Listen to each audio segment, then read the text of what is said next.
Christ and culture. Christ's culture. And I'm going to start by saying or using the Chinese culture. The Chinese culture. I don't know, but I know that some of us know that the Chinese people have a separate calendar that governs their people. They celebrate their own New Year at an entire different time. Their calendar does not run like the normal calendar that we all know. The seasons, the things they celebrate, they are different. There are different types of people all around the world, different sects that have different things like that. I'm just using the Chinese as an example. Most especially, those that are not even in their own country, that are in other people's country, or in a foreign land. Let me use the word foreign land. During the Christmas, where I stay, because I normally go to once in a while, sometimes, I mean, if you want to stay, for those of you that really want to eat healthy, when you go to the Chinese buffet, you know that you can pick and select the things that you eat that will be healthy to you. And I remember getting to the door one day and they put there on the door, December 24th, December 25th, December 31st, January 1st, they were going to be open. So what they are saying is, everybody, as they are celebrating their own Christmas and every other thing they are celebrating, but we are open. So the public holidays of the United States of America does not affect the Chinese business that is resident in the United States of America. In other words, the fact that they are far away from China and they are residents in America does not change the culture by which they are being cultured, or by which they have been groomed, or by which they have been developed, or by which they were given birth into. So anywhere they go to, it doesn't matter if it's in the United States of America, it doesn't matter if it's in Australia, it doesn't matter if it's in Africa. The fact that their location is different does not change their culture.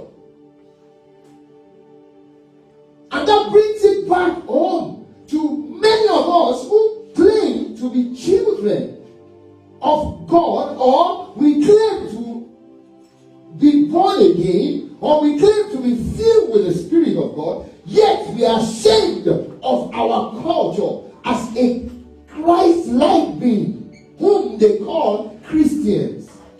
As a matter of fact, it's so difficult for some people in some establishment or organizations to really separate you or separate someone who's actually a child of God, who claims to be a Christian, from every other people who just lives life recklessly.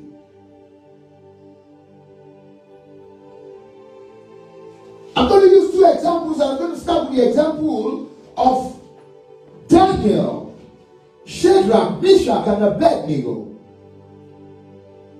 These guys were taken, I'm talking from the book of Daniel chapter 1 now. They were taken into captivity to Babylon. And when they got to Babylon now, the king said to his people, select the best of these captives, those that are brilliant, those that are intelligent, those that are good looking. Select them from amongst their people and bring them into my kingship, or my kingdom, or my terrain, and begin to groom them, begin to reculture them, begin to give them the culture of Babylon. Hey! Begin to teach them the literature, the science, the technology, the intelligence, the brilliance of a Babylonian. Don't forget, the Bible says, he said they should choose those that are good looking, those that are very intelligent, those that are brilliant, not just anyone, those those that are skillful in their art. Skillful. And then they picked Daniel, Shadrach, Meshach, and Abednego. Towards the beginning of that story in the book of Daniel chapter 1, Daniel said, when he got there, now let me quickly give you a background. When they were picked, the king said, everyone that you select, now I want you to bring them into my palace or my kingdom. Put them on my care list. Begin to give them the food that I eat. Begin to give them the drink that I drink, the quality wine that I drink. Begin to clothe them as you will clothe someone who is connected to royalty. I'm from a royal family, so I know what it means to be a royal child of the family, or to be a child of the royal family, or to belong to a royal family, including the maids that walk in the palaces. Don't forget that the Bible says when the queen of Sheba came to see Solomon, as she entered, the Bible said she looked at the men who were standing in King Solomon's palace, and she saw them. They were amazing. They were not just ordinary people, and she was blown away, not just by the building, not just by the decorations, even by the people. And that tells me that as a child of Christ, I am not expected to just show up and look shabby. I'm not expected to be smelly. I'm not expected, because I am a child of God, now look ragged and tattered. Either in season or out of season. What I mean by in season is when you are not going anywhere serious. It's out of season. Out of season when you are not going anywhere serious. Maybe you just want to go between your house and the mall, which is like just 6 minutes away. Don't go there in your pajamas, in your flip-flops, because you don't know who has been looking at you, that will see you there and will be wondering, wait a minute, the God that these people serve, do they only look good when they go to worship Him in their churches? Obviously, you cannot attract somebody that loves to look good always, loves to smell good always, somebody that is intelligent, somebody that is brilliant, somebody that is inquisitive, that will question the things that you say, not because he hates you, but because he wants to learn. So, as a child of God, you are not expected to be a dullard. Some of us cannot even defend the faith that we profess. Someone asks you a question and you are thrown off balance. You just say, oh, look, I don't understand. When the Bible says, study to show thyself approved, a workman who is not ashamed of correctly breaking or teaching the word. Not as a pastor, not as an apostle, not as an evangelist or teacher, as a child of God, young or old. The Bible says Jesus Christ, our Lord and Savior, was only 12 years old, 12, when he sat down in the temple to begin to reason with the professors of his time, and they began to see him as a special child. The king said, back to my story, bring them into the palace. Give them the food that belongs to reality. I'm talking from Daniel chapter 1. Give them food that belongs to reality. Let them eat. In other words, fatten them. Let them be healthy. Let them shine. Let them smell good. Let them drink the wine that when you pour it into the glass is sparkling. I'm not talking about low class. I'm talking about high grade. When you are talking about the king of Babylon at that time, you are talking about the ruler of the world. And he said, oh my God. He said, give them my food. The portion of food that I eat.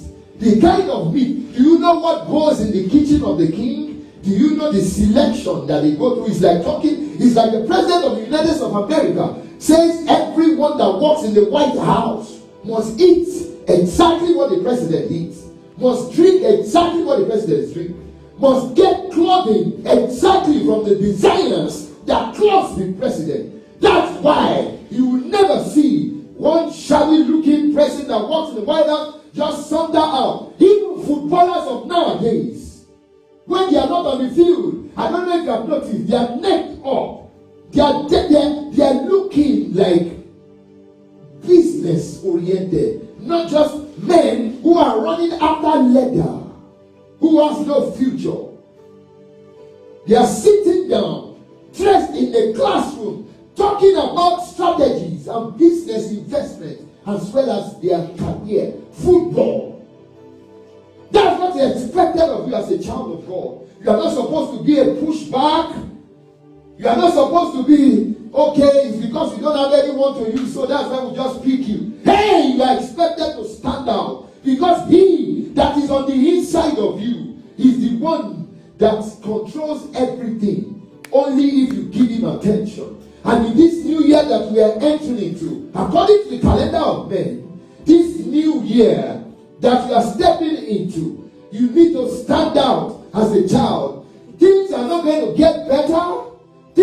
The Bible says gross darkness covers the earth. We are entering into those days where they call perilous times. But as a child of God, the Bible says your light will shine. This is when your light is supposed to shine brightest. If you know your God, for they that do know their God shall be strong, and the result of their lifestyle is what they refer to as exploits. They stand out. They are engineers with class. Yes. They are doctors with class. Yes. They are pilots with class. I'm talking about Christ's culture. They don't just blend. Because everybody is doing it, they are not doing it. These guys, when they got to the kings and they saw the king's portion, I don't know about you, and I'm going to use that buffet as an example also. When you get to the buffet, you look at the whole setup, you ask yourself, Mr. Frank, you know what I'm saying because you like food too. You're like, where do I start from here? Mm-hmm. Some people will say, eat till you drop. That's what they write. But the fact that you are in the middle of it does not mean that you sink into it. It doesn't mean that it should sink you. It means that you should exercise self-control. The fact that you are in the middle of friends or families or even loved ones does not mean that you should compromise the standard of Christ. Do you even know the standard of your God? Or do you even know the standard of Christ, of which you are expected to be an ambassador? You know they say an ambassador. I'm an ambassador of Christ. Is you being an ambassador of Christ by just words of mouth or by who you really are? In this new year, this new season that we have entered, for you to stand out, you need to know your God. You need to come to a knowing where it's going to just be you and him. And after that, either you are at work, either you are on the street, either you are with your friends, either where you are with your loved ones, either you are with your family, wherever you are, it should be obvious, not by just words, but by saying, this one has been with God. Or this one has a walk with Christ. The Bible says that the disciples of Christ, when they saw them after Christ had ascended, they looked at them. They said, they are not educated. But one thing we cannot take away, they have been with Christ. How? Their attitude, their character, their relationship, how they relate, the things they do, where they mix with, who they mix with. In this new season, you need to be careful where you mix, who you mix, how you mix. Else, you are going to be taking the death or going with the death that is meant for someone who is supposed to die by his or herself. But because you do not know, or you don't know how to caution yourself that I'm not supposed to be here, just as Jonathan, if he had not gone to battle with his dad, he would have died because it was ordained that Saul was going to die in battle, that battle. There are other people who just associated with another, and they took the cause that is supposed to be for one person even upon themselves, and they began to suffer what not they didn't even know anything about, all because they associated. A king in the Bible associated, a king of Israel associated with another king whom God is not happy with, and that was the beginning of his problem. Why? Another time God sent them king of Israel, or the soldiers of Israel. He said, this battle you are going, kill everybody, including the babies, including the pregnant, including the animals. And then these guys got there, and they saw the good animals. They saw some people. They even saw some clothes. Achan stood and came to hide. Another one even spared the king. He spared the king called Agag, a king that God is angry with. May you not identify or become associated with that person that is displeasing to God. In this new season, this new year, this is a year you need to tread carefully. A year you need to walk by the help of the Holy Spirit and not quench the voice of the Holy Spirit within you, because you cannot do it in your own strength. It is written, it's not by power, not by might, but by my spirit. But many of us today are quenching the voice of the Spirit, quenching the quickening of the Spirit, quenching the leading of the Spirit, and so we bring wrong consequences upon ourselves, upon our children, children's children.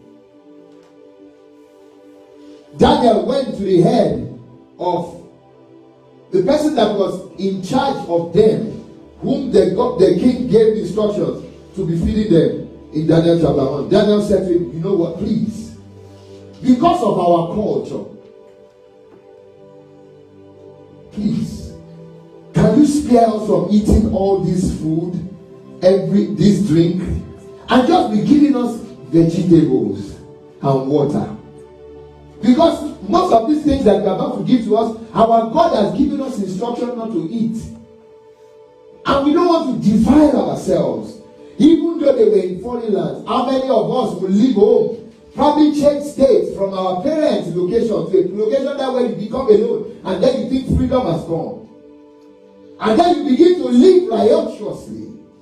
The things you are not doing where people know you. Or some people who say they are leaders, when they leave their location, travel to a far distant location to go do one thing or the other, where they think physical eyes cannot see what they are doing. They get into adultery and fornication, forgetting that there is a God who sees everything and before whom everything is naked. In this new year, new season, be careful. Daniel told this guy, please, we cannot. Let me tell you something. You look at this food, you tell yourself, this is good food. How can I say no? This is good drink. This is nice. Even if you don't want to drink wine, there are some other things. Daniel said, please give me vegetable. Just give me vegetable and water. And the guy said, do you want the king to kill me? Because by the time I present you to the king, he wants to see that you are looking good, standing good. If they don't know that looking good is not just in eating, for man shall not live by bread alone. Man shall not live by what you consume alone, but by the word, by you walking in obedience to the Father. Haven't you seen people that are 60, 70, and when you look at them, you think that they are 30, they are 20 something. Why? Because the Bible says they will look youthful all the days of their life. And then the guy said to Daniel, no, it's not possible. Daniel said, you know what, please, test us for 10 days. Give us vegetables. After 10 days, check us out compared to every other person that is eating the king's portion, according to what the Bible says.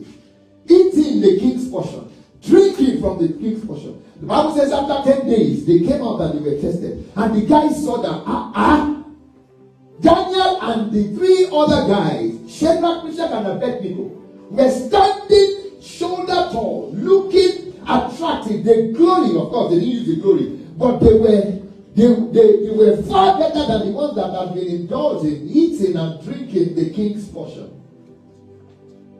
Maybe this is a warning for some people either watching or here that probably is going to relocate sometime soon or is already relocated. You relocated and you dropped the culture that Christ gave to you.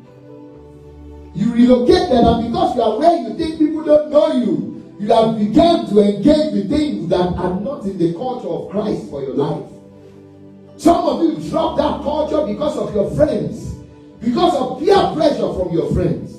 You sit down on a table, you begin to talk and gist, and you are not proud to even talk about your Christ. You are not proud to talk about the workings of your Christ. You are not proud to talk about the good things your Christ has done to you. Rather, you engage with them with words of the street and the orgies of their parties. And you are beginning to open doors and beginning to feel like you are missing something. When no, they are the ones that are missing. But because you are not strong enough, have a rethink. Quick things are going to happen quickly in this new year, this new season. This is not a season or a year where people will just do things and cover up. Things are going to happen quickly. Unexpected things. Unexpected consequences. Some instant judgments. Some on the spot judgments. God does not want the death of a sinner, but He's calling out to you right now. The guy that was in charge of Daniel, Shadrach and Meshach and Abednego saw that they were actually truly okay. Then he left them, he began to feed them vegetables. Then on the day they were presented to the king, the Bible says the king looked at them, and in everything, outlook, outward appearance, intelligence, brilliance, the Bible says they were 10 times better than every other person. And the king said, these ones, put them in this class. Those were the 4 guys that stood by the culture that their God gave to them. The culture that Christ has given to you. Have you become ashamed of it? You have yielded it. You are not proud. Paul said, I am not ashamed of the gospel of Christ. For it is power to them that believe. Now, these were guys that did not compromise, and the king gave them promotion. The king didn't even know what happened. It's because we read for us to have known that's what happened. The king didn't know that these guys were not drinking or eating the king's portion. If they had known, probably would have said, you know what? If these 4 guys will stand and look good and they are okay like this, we draw the portion from, and they are 10 times better than others. They kept the culture that their God gave to them. Christ's culture. What is a culture? A culture is something that guides you. It's an ideology that you have been formed with. It involves characters that made you, or that your habits that you have formed to live a life. I'm going to also talk about another set of people in the Bible. They are called the Rechabites. The story is in the book of Jeremiah chapter 35. The Rechabites. God was talking to Jeremiah, his prophet, and he was angry with Israel. And he said to Jeremiah, he said, go and check out the house of the Rechabites. In other words, go and check out this family. When you get there, call them and tell them to come and have a drink. That's alcohol. Tell them to come and drink. And let me see. Tell me what they will tell you. And the Bible says Jeremiah went there and called them out and offered them alcohol to drink. And the Bible says, they said, since our father, that's a great grandfather, their ancestor, a translation says their ancestor, our ancestors told us that this does not belong to us. In other words, it's not part of our culture. There are different cultures of the world, but it's not for us. There are different cultures of the world today. Do you have to be part of it? Because you want to feel among. Do you have to be part of it? There are examples that have gone ahead of us that will become witnesses against you on Judgment Day. There is no excuse. There's a culture Christ gave to us. There's a lifestyle he gave to us. There's a description of life he gave to us. Love the Lord your God with all your heart and all your spirit and everything. Love your neighbor as yourself. He says in all these two commandments is all the other commandments laid in. Because if you love your neighbor as yourself, you will not sleep with your neighbor's wife. You will not sleep with your neighbor's husband. You will not cheat or try to swindle another person across the internet. You will not lie with a different character and show forth another character later. If you love your neighbor, you will not get into a relationship that you know that you are only after sex and not marriage. No story. You will not, either as a man or as a woman. You will not. If you love, because you know that if I do this, I'm going to break in this person's heart. But above all, you'll be breaking the heart of your father. That was what Joseph said. When Potiphar's wife wanted to sleep with him, by all means, Joseph said, if I do this, hey, Joseph was in jail, in prison, in a foreign land where nobody will see him. Yet the culture of his God still guarded him, even while he was in pain of jail. As a servant, he said, if I do this, I'll be sinning against God. He didn't say I'll be sinning against Potiphar at the end of the house. He didn't say I'll be sinning against my master Potiphar. He said I will be sinning against God who put me here. The one who has kept me when they were supposed to kill me when my brothers threw me into the pit. I would have died in the pit. What about if there were slaves in the pit? What about, you know that when they are taking slaves on journey, many slaves die.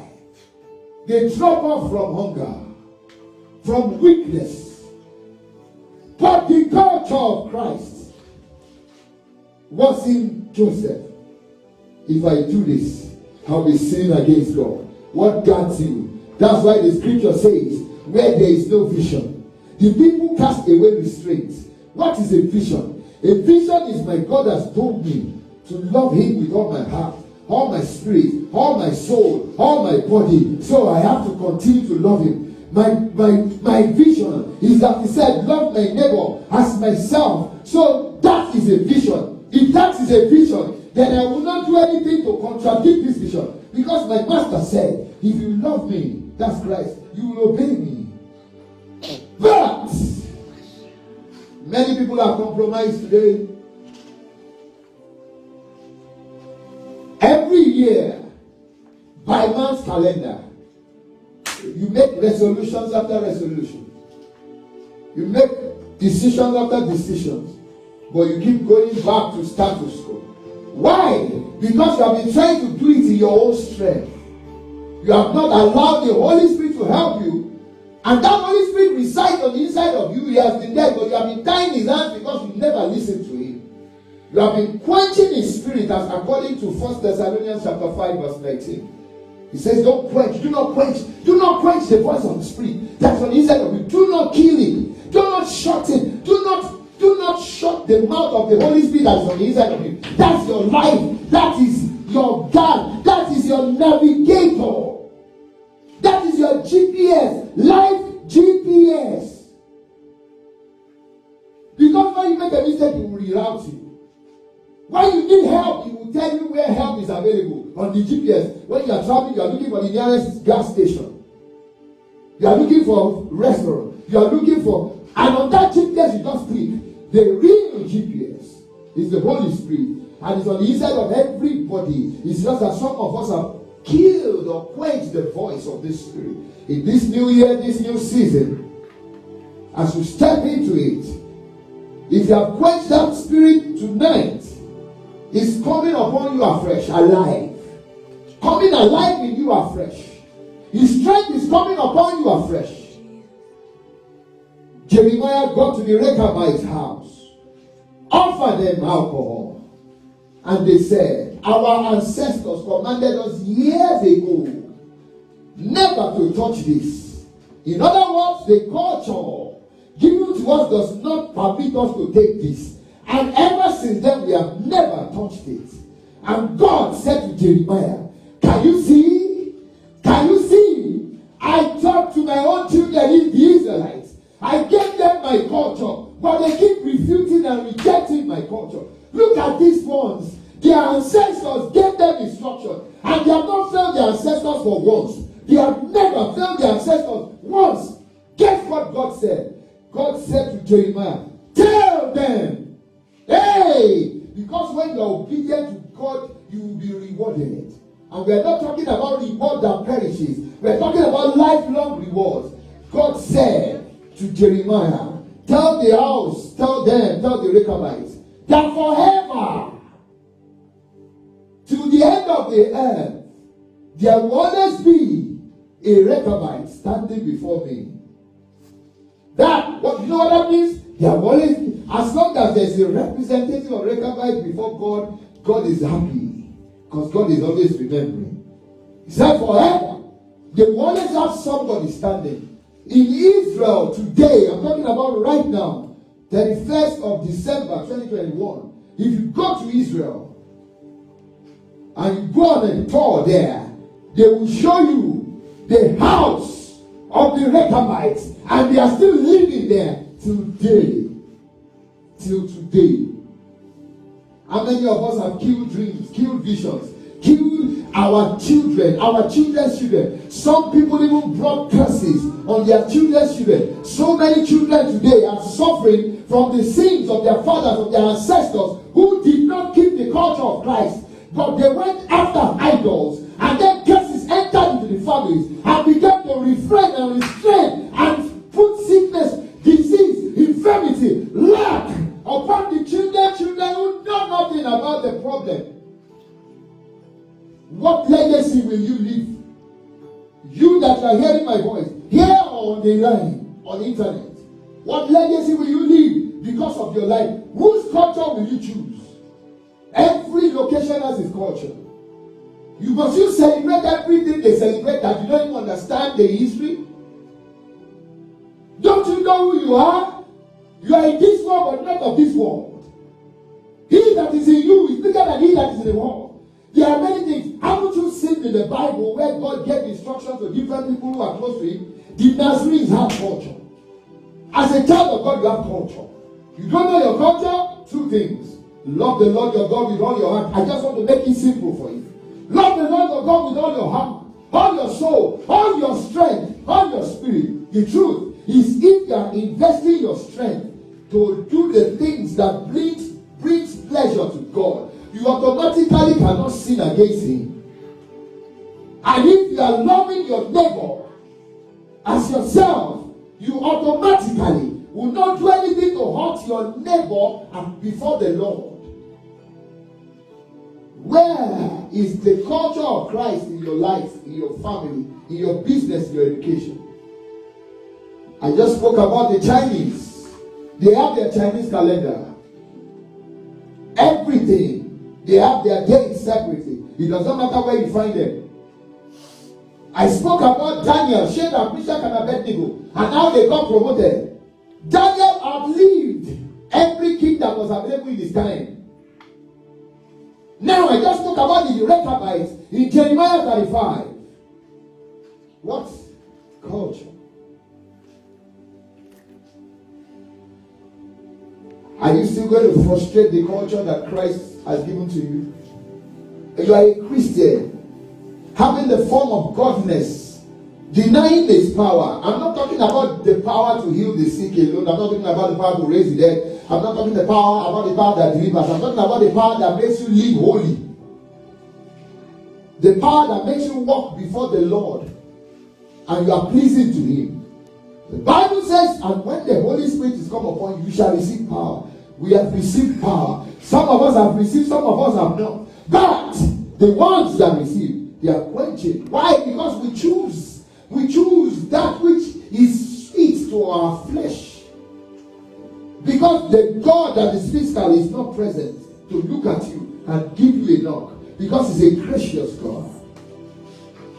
In this new year, this new season, decide to walk with God.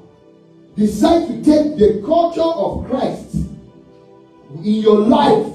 That wherever you find yourself, either this is what they do in your family, does not mean that you have to be part of it. You are a child of Christ. Saved and purchased by the blood of Christ. Not the blood of ram that they are offering to the God or the ancestor of your family. Not the oil that they are pouring as libation on one animal or idol in your family. You are not supposed to be part of it. Where is the culture of Christ in you? How do you stand and say, I'm an ambassador? And the eyes of God is looking to and fro the entire earth today. See, looking if I can find one whose heart is looking up to me, on whose behalf I will show off. He didn't say show forth. Show off. Show off. God wants to show off on your behalf. God wants to show off on behalf of your life. Wherever you find yourself, it is not about your location does not determine your culture. Your location, I repeat, in the years that I was living in the southern part of Africa, called South Africa, there were a lot of people who came, who were right the country, and they were being referred to as pastors. And then there is this general belief and cliche. What do they normally say? They say, if you are not strong and you come to South Africa as a pastor, you backslide. And truly, many backslided. Why? Because of women. Many fell from grace. Many came on vacation to South Africa and dropped their scepter of authority there. The devil took it and gave them emptiness. And they got back to their countries. And their churches that they have been pastoring successfully dissipated. Things went wrong. Their family became fragmented. The wife began to hate the husband. The husband could not control himself again since he came out because a demon of lust entered into him while he was in South Africa. When he returned back to where he came from, he could not control everything he sees in skirts. He wants to do something to a point that he began to rape ladies in his office. That was not what he planned to go there to do. But when you drop your culture, the Christ culture, you cannot stay neutral. You pick up another culture. And I've come to tell you today, as the Lord has sent me, return. And if you don't know Christ culture, I want to introduce it to you. If you don't know Christ, either watching or in the house, if you don't have a one-on-one relationship with Him, right now, just say, Lord, I accept you as my Lord and my Savior. Forgive me of every sin I've sinned against you. Have mercy on me. I'm sorry, Lord. Tonight, I accept you as my Lord and Savior because I cannot continue like this. Somebody is watching who is tired. You are tired of the life you are living. You cannot even explain to anybody. Right now, where you are in that your living room, the power of God is coming upon you. The power of the Holy Ghost is coming upon you. And just as he was told to Mary, when she said, how shall it be? He said, the Holy Ghost will come upon you and the power of the Most High will overshadow you. That's what is happening to you in your living room right now. Do you hear? If you have never received the Holy Spirit before, right now, just say, Holy Spirit, I receive you. I receive you into my life. I receive you. I receive your strength. I receive your leading. I receive your guidance. I receive your help. For Christ said, you will teach me all things. You will remind me of everything. You said when I open my mouth, you will feel it. Holy Spirit, I receive you. I receive you. I receive you. How will you know that the Holy Spirit has begun to live in you? It's a mystery. You don't have to fall down, you don't have to shake, you don't have to have goosebumps on your body to know you have received the Holy Spirit. It's a presence. Nothing happened to Mary when she was told that you become pregnant. She just found out later that she was pregnant. And the same I'm saying to you right now. One of the fruits of the Holy Spirit will be perseverance, long suffering, self-control, love, peace. That's what happens. That those are part of the fruits of the Spirit. Even the few I've mentioned, if you are able to manifest or take in and live by those ones, It's not that you don't have reasons to want to lose your patience. It is that when you have opportunity to lose your patience, you are able to put yourself under control. Some of you have problems with road rage. Road rage is a demon. I have seen that in this country where I live in presently, people get off the road and shoot themselves. People follow themselves from the road to their houses and shoot another. Some people shoot on the highway. I heard of a man and a couple. A woman was driving with her child in the back seat. And probably she cut off this couple at a point. And this couple drove up to her car and shot her. They shot at her car. The bullet entered from the bonnet, the engine part. The woman did not know, just heard her baby scream. And by the time she looked back, the bullet went straight to her baby, and the baby was dead. As a result of the demon called road rage. Imagine if those couples were actually, truly obeying, love your neighbor as yourself. They would not even think about a gun. The Lord have mercy. I want you to pray. I know that a lot of people, there is a way they think they enter into a new year, a new season, but I want to say to you, the most important thing for you to do is to ask God, Lord, help me to walk before you and be perfect. Help me to walk before you and be pleasing. Help me to walk before you. I want you to pray, everybody. Pray right now. Lord, help me to walk before you and be pleasing. Help me, Lord, to walk before you and be pleasing. Hold me by my hands and walk me. Lead me. I don't want to be the one leading and not inviting you. Lord, help me to walk before you and be pleasing. Let my life be pleasing to you. The Bible says when a man's way pleases the Lord, he causes even his enemies to be at peace with him. Help me to walk before you. Let my life be pleasing before you. Help me. David said, I have hidden thy words your words in my heart, so that I will not sin against you. Lord, help me. Help me to continually give room to your Holy Spirit in my life. Help me to continually let your Holy Spirit be my guide, my lead, not my flesh. This flesh is wicked. This flesh is desperately wicked. So I need you, Holy Spirit. Say to him, I need you, Holy Spirit. I need you. I need you. I need you more than yesterday. In this new season, this new year, this new month, this perilous time, I need you, Holy Spirit. Help me. Hide me in you. Envelope me. Wake up every day. Ask Holy Spirit to help you. Help me, Holy Spirit. You are in your place of work. At your place of work. Alone driving. Consistently asking, Holy Spirit, help me. Help me. Help me raise my family. Help me raise my family. Help me take care of my family. Help me do the business you want me to do. Lead me. Lead me. Lead me in the way that I should go, because I know you cannot lead me astray. Please be the wind beneath my wings. Hey! Cause me to soar on your wings. Let my life be pleasing before you. Help me.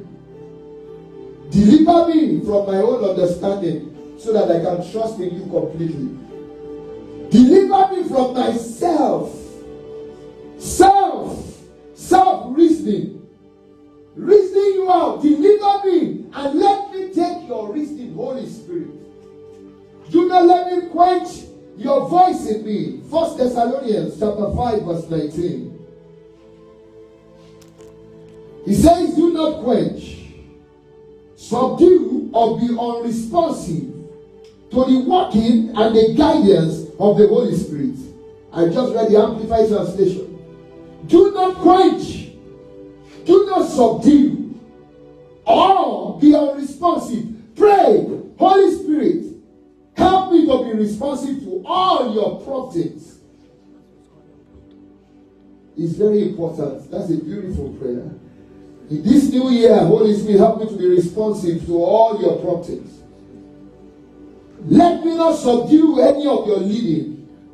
Help me to follow your guidance every now and then.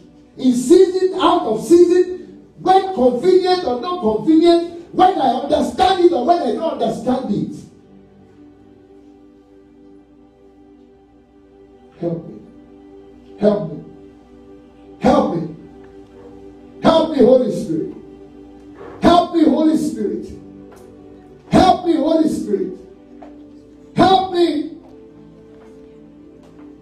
Do not let me subdue your voice in me. 1 Thessalonians 5:19. Don't let me subdue your voice in me in this new year that we are entering into. Let me be responsive to your promptings continually. The culture that Christ has given to me, help me to be a true ambassador. A true ambassador wherever I find myself. That I will not blend with the culture of the heart, of the location, of the people, of the family, but of Christ. That my blending will be with the culture you have given to me, like the Rechabites, like Daniel, Shadrach, Meshach, and Abednego, who were given the opportunity to begin to eat from the king's portion, but because it was going to compromise the culture of their God. Help me. And every time you speak to me, every time you prompt me, do not let me quench. Do not let me quench your voice. Do not let me quench your voice. Do not let me quench your prompting. Help me not to subdue your prompting. Help me. The Bible says God orders the steps of the righteous. What if you subdue the prompting of the Spirit that is meant to order your steps? Help me. The Bible says we go from glory to glory. What if you do not, or you are not responsive to the instructions of the Holy Spirit that is supposed to take you from glory to glory? You have been so blinded by the culture that is not Christ, but your culture. You are on this earth, but not of this earth. As the Christ child. Your life is an express image of your Creator. Are you living to it? Are you living up to it? When people look at you, relate with you, have a conversation with you, read about you, are they inspired or they are questioning? They are trying to see.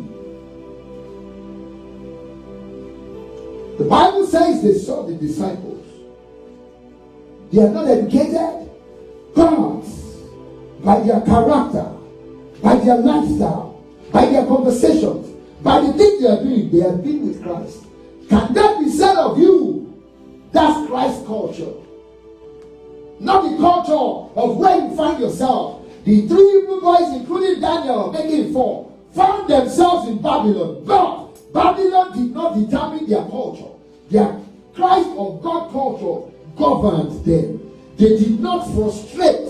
The Bible says again, where there is no vision, people cast away restraint. But because there is a vision of a culture that has been given to them, same with the Rechabites.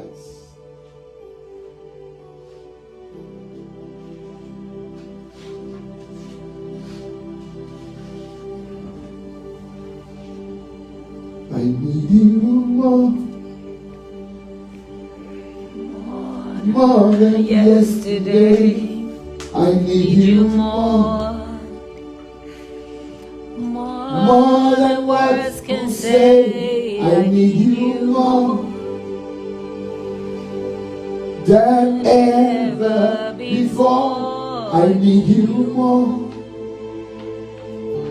I need you more. In this new year, in this new season, you need the Holy Spirit more than ever before.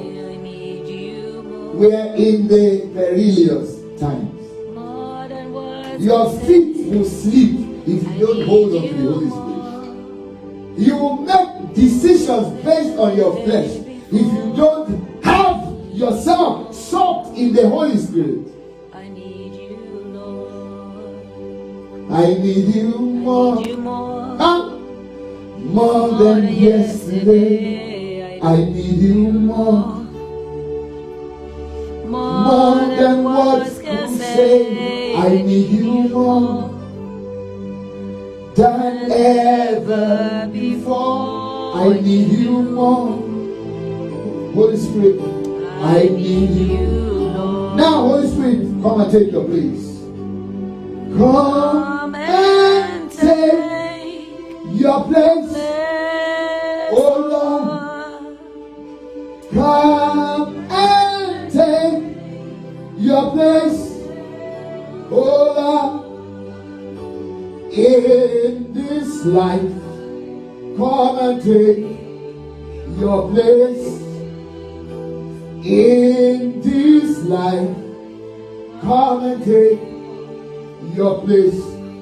Holy Spirit, come and take your place. Oh Lord, come and take your place. Oh Lord, in my life, come and take your place. In my life, come and take your place. In this new year, don't forget the Bible says that the heart of man is evil and desperately wicked. Who can know it? In other words, it's best for you to go to the scripture that says, trust in the Lord with all your heart and lean not on your own understanding. Your understanding is going to fail in this new year. Only the understanding of Yeshua will stand. Only the understanding of Yahweh will stand. In this new year, let your understanding not guide you. Let it be the understanding that God gives you. Trust in the Lord with all your heart and lean not on your own understanding. In all your ways, this new year, this new season, acknowledge Him. Follow Him word for word. If He doesn't do it, don't get it. If He doesn't give you, don't create it.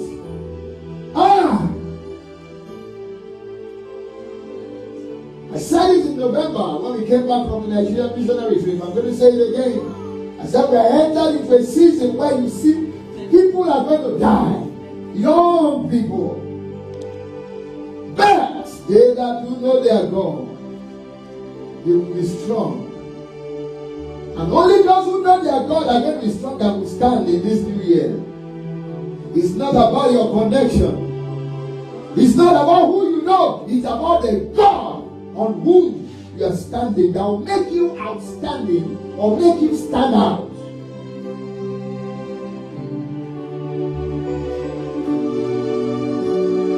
Depend on the Holy Spirit. No strategy that is given by man will work in this new year. Depend on the Holy Spirit. Absolutely.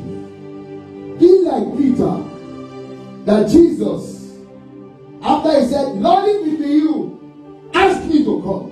The Bible says that Peter stepped out of the boat and began to walk on water. This new year, that is the season that we are in. That those of us that know God will walk in exploits that the mind of human beings will not be able to piece together. Why? Because our God is out to let everyone know that He reigns and rules in the affairs of men. As the days are becoming evil, our God is going to set as many of us out different places for His light to shine. Christ culture. Christ culture. Christ culture. What is this culture? Love the Lord your God with all your heart, all your strength, all your spirit, all your soul. What is this culture? Love your neighbors as you love yourself. Christ culture. Every other culture will fail. But Christ culture will not fail. The culture of Jesus will be seen in you. It will be seen in your business. It will be seen at your job. It will be seen in your home. That every culture will fade away except Christ's culture. It will fade away in your life, in your heart of hearts. Let every culture fade away except the Christ culture. That Jesus will take his place. Take your place in my life. Take your place in the church. Take your place here at Friday Night Church. Let every culture of man fade away. Let every organized culture of religion, let them fade away in our homes. Let them fade away in my husband. Let them fade away in my wife. Let them fade away in my children. Let them fade away in my business. Let them fade away in the way I present myself, in the way I talk, in the way I relate to someone else. Let the word culture fade away. Jesus, take your place. Thank you, Heavenly Father.